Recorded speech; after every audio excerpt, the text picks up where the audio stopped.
Ganyan po ako gumawa ng dough. Nagpapainit po ako ng maligam-gam na gatas, tapos butter.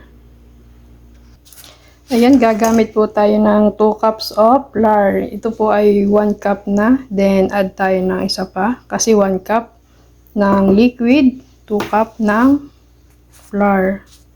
Tapos, dadagdagan natin ng corn flour. Kaunti lang, mga 2 spoon.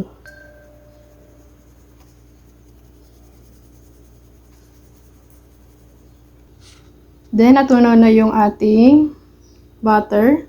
Dagdagan natin ng sugar. Tapos, dagdagan natin ng yes.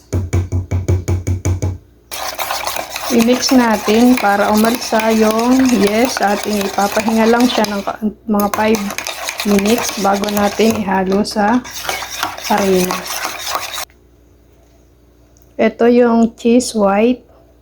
Ilalagay natin dito. Sasama natin dito para natunaw yung cheese white para dun sa ating agina, sa ating dough. Dalawang maliit na milaga na spoon ang nilagay ko. Ayan, na-combine na natin lahat yung ingredients. Ilalagay na natin sa flour.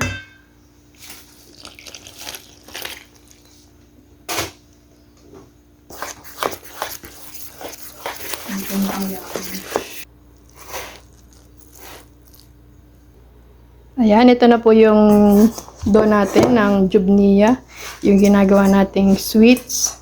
Mamaya, ito'y pag umalsa na double size, ganito na to kalaki sa palanggana. Tapos, palalaparin natin. Tapos, ikakat natin ng kung anong design na gusto nyo. Tapos, ipiprito hanggang sa lalagyan natin ng syrup, sugar syrup sa ibabaw.